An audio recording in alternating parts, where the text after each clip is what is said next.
Good morning बच्चों, मैं doctor Madhulika Singh उज्ज्वल। आज की कक्षा में हम जिस टॉपिक पर बात करने जा रहे हैं वो है ASEAN. ASEAN। A for association of south east Asian Nations, यानी आसियान।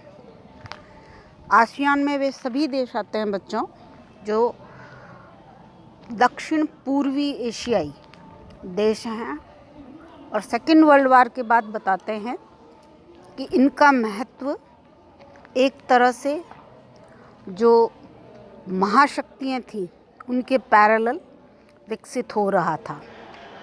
इसके कुछ कारण भी बताए गए हैं बच्चों कि दक्षिण पूर्वी एशियाई राष्ट्र का महत्व जो अंतर्राष्ट्रीय राजनीति में बढ़ रहा है या बढ़ रहा था, उसके कुछ कारण भी बताए गए। तो पहला कारण तो यह था कि सेकेंड वर्ल्ड वार के बाद जो अंतर्राष्ट्रीय राजनीति में यूरोप का प्रभुत्व का अंत हो गया था वह था। फिर दूसरा कि यहाँ के जो राष्ट्र थे दक्षिण पूर्वी एशिया के, वो सभी धीरे धीरे स्वतंत्र होने लगे थे, अंतर्राष्ट्रीय राजनीति में अपनी पहचान बनाने लगे थे। और एक और अहम कारण था इस क्षेत्र के देशों का अंतर्राष्ट्रीय राजनीति में महत्वपूर्ण होने का, कि चीन का जो प्रभाव क्षेत्र है वह इस क्षेत्र में लगातार बढ़ रहा था। यानी अंतर्राष्ट्रीय राजनीति में चीन अपनी एक अहम भूमिका निभाने की तरफ बढ़ रहा था। तो इस प्रकार से बच्चों दक्षिण पूर्वी एशियाई राष्ट्रों की अंतर्राष्ट्रीय राजनीति में बढ़ते हुए महत्व के कारण ही इस क्षेत्र के देशों ने एक क्षेत्रीय संगठन के तहत परस्पर विकास को बढ़ावा देने, परस्पर सहयोग को बढ़ावा देने को ध्यान में रखते हुए एक संगठन, जिसको कि हम आसियान कहते हैं, का निर्माण किया।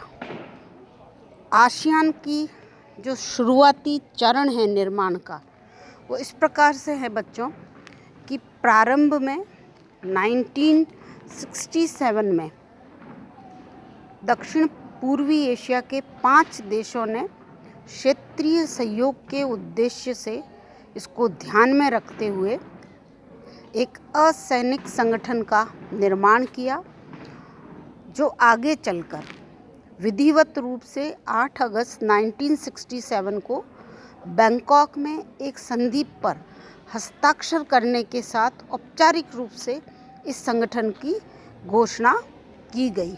और उसके बाद कई देश इससे जुड़ते रहे, जैसे 1984 में ब्रुनेई इसका सदस्य बना, फिर बाद में 1995 में वियतनाम, 1999 में कंबोडिया। और इस तरह से आज की तारीख में आसियान के कुल सदस्य देश 10 हैं।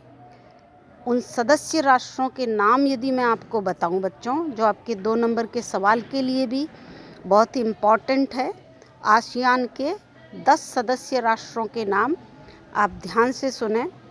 पहला है इंडोनेशिया, दूसरा है मलेशिया, तीसरा है फिलीपींस, चौथा है सिंगापुर, पांचवा है थाईलैंड, छठा है ब्रुनेई, सातवां है वियतनाम, आठवां है लाओस, नौवां है म्यांमार और 10वां है कंबोडिया। तो इस प्रकार से इन 10 दक्षिणी एशियाई राष्ट्रों ने क्षेत्रीय सहयोग को ध्यान में रखते हुए आसियान का 1967 में निर्माण किया।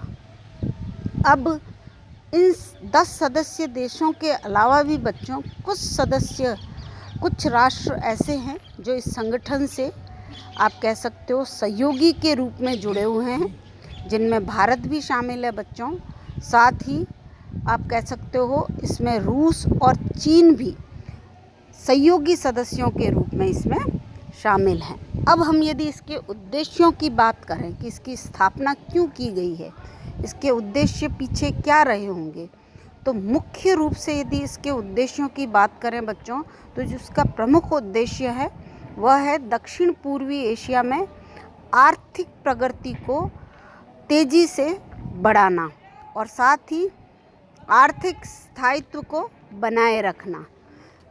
दूसरा, इसके उद्देश्य की बात करें तो इस क्षेत्र के सभी जो सदस्य राष्ट्र हैं वो राजनीतिक, सामाजिक, आर्थिक, सांस्कृतिक, व्यापारिक, वैज्ञानिक, तकनीकी आदि सभी क्षेत्रों में परस्पर एक दूसरे का सहयोग करें, सहायता करें और अपने यहाँ पर जो इन सभी क्षेत्रों से जुड़ी हुई कॉमन समस्याएं हैं, सामान्य समस्याएं हैं, उनका एक सामान्य हल ढूंढकर उसका समाधान करने के लिए कोशिश करें।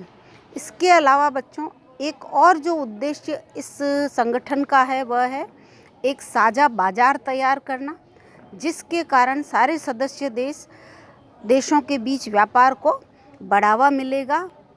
और इसी को ध्यान में रखते हुए बच्चों 1987 में जो आसियान का तीसरा शिखर सम्मेलन हुआ था मनाली में, उसमें सभी आसियान के देशों ने आपसी व्यापार को बढ़ावा देने हेतु 4 समझौतों पर भी हस्ताक्षर किए थे। इस प्रकार से बच्चों, यदि अहम उद्देश्य और लक्ष्य की बात करें तो आसियान एक गैर सैनिक क्षेत्रीय आर्थिक सहयोग संगठन है, जिसका कि प्रमुख उद्देश्य दक्षिण पूर्वी एशियाई देशों के राष्ट्रों द्वारा परस्पर सभी क्षेत्रों में एक दूसरे को सहयोग, सहायता देकर, समन्वय बिठाकर वहाँ पर विकास को बढ़ावा देने का रहा है।